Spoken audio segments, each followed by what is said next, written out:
अगर direct selling से आदमी ऐसे रईस बन जाता तो फिर 140 करोड़ की आबादी में सब यही कर लेते। फिर अंबानी और अडानी को बाकी धंधा करने क्या जरूरत थी? आए ना, अनंत अंबानी आए, कोई भी आए, हमारे यहाँ काम करे, काम करना पड़ेगा ना, मेहनत करनी पड़ेगी, घर घर जाके प्रोडक्ट बेचना पड़ेगा।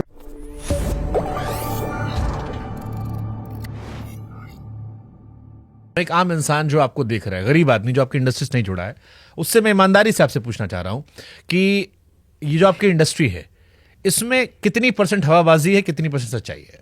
हमारी इंडस्ट्री में सर हवाबाजी, मैं कहता हूँ जो व्यक्ति अचीवमेंट लेता है सर, वो एक, मैं कई बार मिडिल क्लास बच्चा आता है, अपर मिडिल क्लास बच्चा आता है, या कोई कम पढ़ा लिखा भी आता है, और वो भी एक अच्छा नेटवर्क बनाने में मेहनत करता है, दिन रात भागता है। सर यहाँ एक महीना लोग घर से बाहर रहते हैं, मेहनत करते हैं, उनका नेटवर्क बन जाता है। तो सर उन्होंने कोई ट्रेनिंग स्किल्स तो उनके पास थी नहीं, ना स्टेज स्किल्स थी कि how to express my emotions. तो कई बार इमोशंस में कूद फाद भी कर देता है, जोर से ताली बजा देता है, जो बात नहीं बोलने वाली है वो भी बोल देता है, मैं एक्सेप्ट करता हूँ। लेकिन वो इसलिए सर क्योंकि उसने सोचा भी नहीं था कि मेरे जीवन में इतनी सफलता 5 साल में 10 साल में मेहनत करके मैं प्राप्त कर लूंगा, या मेरे सपने जो टूट चुके थे क्योंकि मैं पढ़ नहीं पाया, मेरा बैकग्राउंड स्ट्रोक नहीं था, मैं गरीब था, वो दोबारा पूरे हो जाएंगे। उस एक्साइटमेंट में वो बोल देता है। ये बात मैं भी मानता हूं कि उसके अंदर वो इमोशन आ जाता है, क्योंकि उसके पास ऐसी कोई स्किल्स नहीं है कि how to express my emotions. हर व्यक्ति अपने अपने हिसाब से, अपने एजुकेशन के हिसाब से अपने इमोशंस को एक्सप्रेस करता है। लेकिन यहाँ पर झूठ कुछ भी नहीं है सर। यहाँ पर एक आप ला देना सर, एक चेक ला दे किसी का झूठा कि भाई इसने ये बोला इसके पास ये गाड़ी नहीं है,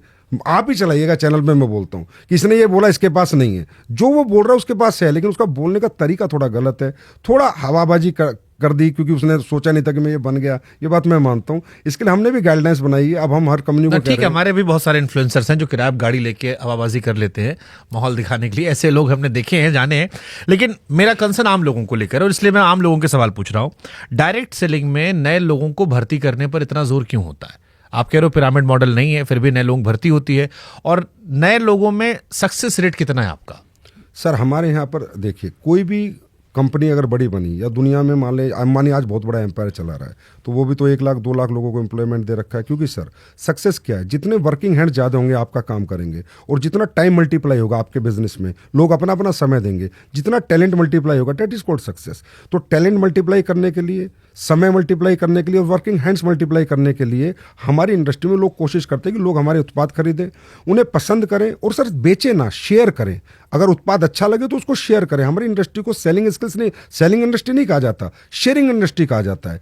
अब इसी काम के लिए अंबानी अरबों खरबों की तनख्वाह बांटता है, या बड़ा कोई इंडस्ट्रियलिस्ट बांटता है। हमारी इंडस्ट्री में वो पैसा, जो मीडिएटर्स का पैसा था, जो होलसेलर का पैसा था, स्टॉकिस्ट का पैसा था, रिटेलर का पैसा था, वो पैसा हम इन लोगों को दे देते उसी कंपनसेशन प्लान के अंदर, कि भाई वो पैसा जो हम दुनिया को दे रहे थे, एडवर्टाइजमेंट का दे रहे थे, वो हम आपको दे देते हैं। तो प्रैक्टिकल मॉडल ये है, नए लोगों को भर्ती करना हमारा मॉडल नहीं है। बट डायरेक्ट सेलिंग हुआ या MLM हुआ, इसमें प्रोडक्ट के बारे में हमने जितने वीडियोस देखे बड़ी कम बातें होती हैं। ज्यादा बातें जो होती हैं वो मोटिवेशन की आती हैं, या मार्केटिंग पार्ट जो है वो बड़ा ज्यादा होता है। प्रोडक्ट इसमें कहाँ रह जाता है? सर हमारी इंडस्ट्री का बेस ही प्राइमरी प्रोडक्ट है। अगर हम लोगों का प्रोडक्ट में दम नहीं होगा ना, हमें कोई एक्सेप्ट नहीं करेगा। सर मैं रीज़न बताता हूँ। आज आप किसी भी दुकान से, रिटेलर से कोई प्रोडक्ट लो और आपको अच्छा ना लगे, आप क्या करोगे? कंज्यूमर में जाकर उसकी कंप्लेन कर दोगे। एक आदमी ने कंप्लेन करी, एक आदमी ने प्रोडक्ट खरीदना बंद कर दिया, तो क्या फर्क पड़ेगा? आपको कोई फर्क नहीं पड़ेगा, कंपनी को कोई फर्क नहीं पड़ेगा। लेकिन हमारे यहाँ इतना क्वालिटी कंट्रोल हमें रखना पड़ता है कि अगर एक प्रोडक्ट भी हमने अच्छा नहीं बनाया, उसमें जो हमने कमिटमेंट किया वो नहीं दिया, वो क्वालिटी नहीं दी, एक प्रोडक्ट खराब देने से एक बंदा बात करता है तो 10 लाख लोग उसके खिलाफ बात करते हैं। तो हम तो सबसे ज्यादा क्वालिटी कंसर्न लोग हैं सर।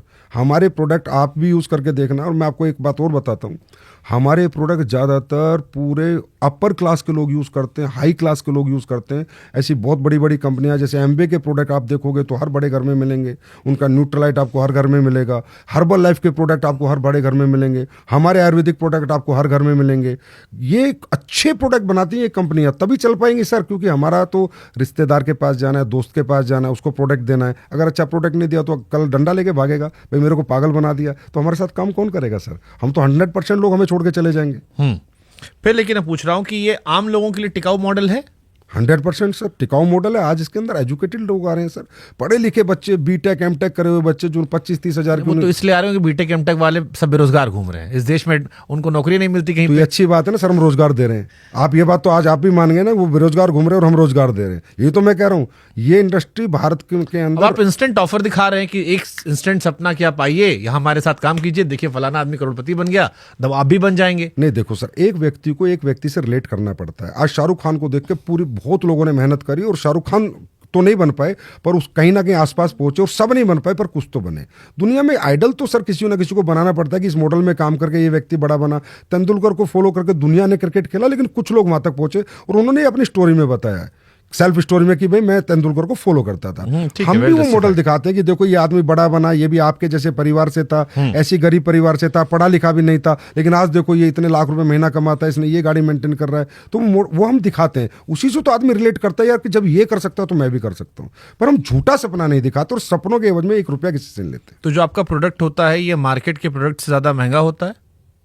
सर हमारा जो भी, क्योंकि ये एलिगेशन भी जितना हमने पढ़ा लिखा समझा जाना, उसमें ये होता है कि आपका प्रोडक्ट ज्यादा महंगा होता है और दबाव होता है, जो नीचे वाले लोग पैसा नहीं कमा पाते, उसका रीजन यही होता है कि प्रोडक्ट महंगा होता है। वो जुड़ तो जाते हैं, लेकिन प्रोडक्ट महंगा है, बेचने में उनकी हालत खराब होती है। देखिए सर, हमारे यहाँ 2 तरह के प्रोडक्ट होते हैं। एक तो रेगुलर प्रोडक्ट होते हैं, तो आप किसी भी कंपनी का रेगुलर प्रोडक्ट, जैसे साबुन हो गया, टूथब्रश हो गया, या कोई मसाले हो गए, आप किसी भी कंपनी का प्रोडक्ट लीजिए। आप पक्का रिसर्च करना हमारे पॉडकास्ट के बाद, आप देखेंगे सब सिमिलर प्राइस के हैं। जो ट्रेडिशनल मार्केट में प्राइस है उससे सस्ता ही मिलेगा, महंगा नहीं। कुछ प्रोडक्ट होते हैं सर R&D बेस्ड प्रोडक्ट होते हैं, रिसर्च ओरिएंटेड प्रोडक्ट होते हैं, जो इन्फॉर्मेटिव प्रोडक्ट होते हैं, जो डेमो बेस्ड प्रोडक्ट होते हैं, जिनको सिर्फ आप बात करके नहीं बेच सकते। क्योंकि सर एक चीज़ अगर बाजार में 200 की मिल रही है और एक डायरेक्ट सेलर जाकर उसे 600 की बेच रहा है, तो वो जब भी बेच सकता है जब उसकी इन्फॉर्मेशन उसके पास होगी, इसमें क्या डला है, क्या पेटेंट इंग्रीडिएंट डला है। आज जैसे कुरकुमिन है सर, आप बाजार के कोई रिटेलर आपको कुरकुमिन नहीं समझा सकता, KSM 66 नहीं समझा सकता कि अश्वगंधा का KSM 66 क्या पेटेंट है, ये क्या काम करता है। तो रिसर्च ओरिएंटेड प्रोडक्ट जो होते हैं, हम उनके प्राइस होते हैं, लेकिन सर प्राइस छुपा के थोड़ी देते हैं। हम प्राइस तो ओपन देते हैं, इतने का तुझे खरीदना है खरीद, नहीं तो मत खरीद। प्राइस हम छुपाते थोड़ी है कि पहले खरीद ले बाद में पैसे लेते हैं। जैसे जो नीचे वाला आदमी, यही जो फेलर का आरोप लगता है उसी बात को लेकर लगता है कि जो नीचे वाला आदमी है, जो जुड़ गया, वो बेच ही नहीं पा रहा फिर सर, इसलिए वो फेल हो गया। नीचे ऊपर पे जोर ना दे, यहाँ नीचे ऊपर का बिजनेस ही नहीं है। मैं फिर कह रहा हूँ आपको, जो मैं नए आदमी की बात कर रहा हूँ, जो नया आदमी आया, जिसको आपने कहा कि ये धंधा, ये सामान बेचाओ, अब वो नहीं बेच पा रहा क्योंकि उसे लग रहा है ये महंगा हो गया है, और उसे समस्याएं आ रही हैं बेचने में। उसे उसलिए आती है सर, क्योंकि अगर वो प्रोडक्ट की नॉलेज नहीं लेगा कि ये क्यों महंगा है, भाई अगर ये पेस्ट है तो महंगा क्यों है, ये प्रोडक्ट है, ये प्रोटीन है तो महंगा क्यों, आखिर इसमें क्या डला है। सर आप समझते हैं कि प्रोटीन 40% भी डलता है प्रोटीन के डिब्बे में, 80% भी डलता है। 80% प्रोटीन वाला डिब्बा महंगा होगा, 40% वाला कम होगा। अश्वगंधा का एक एक्सट्रैक्ट भी आता है और उसमें से KSM 66 निकल के आता है। तो आप नॉर्मल अश्वगंधा लेंगे वो सस्ती होगी, KSM वाली लेंगे तो महंगी होगी।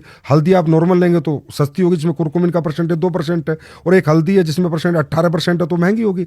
वो उसे बताना पड़ेगा। देखिए सर, यहाँ पर इसलिए मैं कह रहा था आपको कि प्रोडक्ट की इंफॉर्मेशन देनी पड़ती है, प्रोडक्ट नॉलेज लेनी पड़ती है, प्रोडक्ट डेमो करने पड़ते हैं, तब एक आम कंज्यूमर समझता है हाँ यार ये चीज महंगी इसलिए है क्योंकि इसमें ये डला हुआ है। तो जो बड़ी बड़ी कंपनियां, चाहे वो आयुर्वेद की कंपनियां हो या नॉर्मल जो हम सामान खरीदते हैं, साबुन, तेल, शैम्पू, वो हमारे बाप दादा भी यूज कर रहे थे। उन कंपनियों पर हमको एक भरोसा है, हमें लगता है कि उनके टीवी पर ऐड आते हैं, सरकार जो है रेगुलेट करती है, FCCI उनको देखती है। हम उनकी जगह आप पर क्यों जाते हैं लोग फिर? सरकार ने सर हमें भी रेगुलेट किया गया है, FSSAI है हमको भी देखती है। अगर आयुर्वेदिक प्रोडक्ट की बात करो तो बिना आयुष लाइसेंस के कोई कंपनी आयुर्वेदिक का कोई फॉर्मूला नहीं बना सकती। वो हमारी कंपनियां भी सारी आयुर्वेद के लाइसेंस का उससे गवर्नमेंट से ऑथराइज होके वो फॉर्मूला बनाती है और आयुर्वेद डिपार्टमेंट से परमिशन लेके आयुष से उसके बाद ही बनाती है। अब मैं आपको बताता हूँ सर कि ये जो इंडस्ट्री आई थी ना, जब आई थी 1883 की बात मैं कर रहा हूँ, 1883 की बात, तो ये स्किन प्रोडक्ट को लेके आई थी कि स्किन के बेस्ट प्रोडक्ट बनाने थे इनको और वो लोगों तक पहुंचाने थे। 1883 में आके पहला जो रेगुलेशन आया 1972 में आया अमेरिका के अंदर। फिर एक कंपनी आती है एमवे कंपनी, न्यूट्रास्यूटिकल को सर इंट्रोड्यूस करने वाली कंपनी पूरे वर्ल्ड में। जब लोग जानते नहीं थे कि न्यूट्रास्यूटिकल बॉडी में क्यों ज़रूरी है, क्या विटामिन की डेफिशिएंसी होती है, क्या मिनरल की डेफिशिएंसी होती है, लोग नहीं जानते थे ना, ये इंट्रोड्यूस किया एमवे ने। तो वो प्रोडक्ट सर कॉस्टली बने थे, रिसर्च ओरिएंटेड बने थे। हमेशा बेस्ट प्रोडक्ट अगर आपको बेचना है तो आप ट्रेडिशनल मार्केट में सर इसलिए नहीं बेच सकते। एक छोटे से एग्जांपल से आपको बताता हूं, अगर आज कोई कंपनी एक एलोवेरा 100 रुपए का बेच रही है, तो बी कंपनी को भी मेडिकल स्टोर पे 100 रुपए का एलोवेरा बनाना पड़ेगा। 300 का बनाने की कोई हिम्मत नहीं करेगा। क्यों? रिटेलर रखता ही नहीं है कि भाई वो 100 का दे रही है, मैं तेरा 300 का क्यों रखूं। तो प्राइस की जो वार है, प्राइस कॉम्पिटिटिव वार है, वो ट्रेडिशनल में हमारे यहाँ नहीं। हम कुछ भी बना सकते हैं सर। आप बोलो कि सर 1 लाख का च्यवनप्राश बना दो, मैं 1 लाख का च्यवनप्राश बना के आपको दे सकता हूँ, और क्यों बनाए, इसमें कितनी स्वर्ण भस्म डली है वो भी आपको बताऊंगा। पर वो 1 लाख में प्रूव कर दूंगा कि सर 1 लाख का च्यवनप्राश है। लेकिन वो 1 लाख का च्यवनप्राश दुकान पे मैं किसी भी दुकान पे रख के नहीं बेच सकता। Nobody can accept. बोला यार 200 के च्यवनप्राश मैं तुम्हारा 1 लाख का क्यों रखूंगा, क्यों रखेगा मेरा? उसके पीछे रिसर्च क्या है, साइंस क्या है, इन्फॉर्मेशन क्या है, डाला क्या है, और मैं क्यों बेच रहा हूं इतने का। हमारे गोयल साहब बेच रहे हैं 1.5 लाख का च्यवनप्राश। बिक रहा है ना सर 1.5 लाख का, लेकिन वो इसलिए क्यों कितना बिक रहा है वो हमको नहीं पता, लेकिन उन्होंने लाए और बना रहे हैं दबा के वो, तो इसका मतलब शायद बिक ही रहा होगा।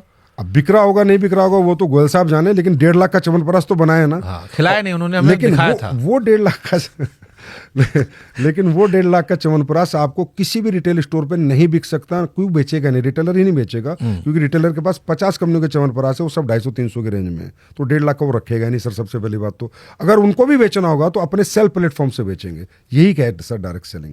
अगर हमें अच्छे प्रोडक्ट बनाने, प्राइस की वार में नहीं फंसना, क्वालिटी वार में फंसना है, तब हमारा मॉडल है सर डायरेक्ट सेलिंग। इसलिए आप यूज कीजिए किसी भी डायरेक्ट सेलिंग का कोई भी प्रोडक्ट, आप मुझे रिव्यू करना, उसके बाद आप फिर एक चला देना एक पॉडकास्ट कि यार मजा नहीं आया।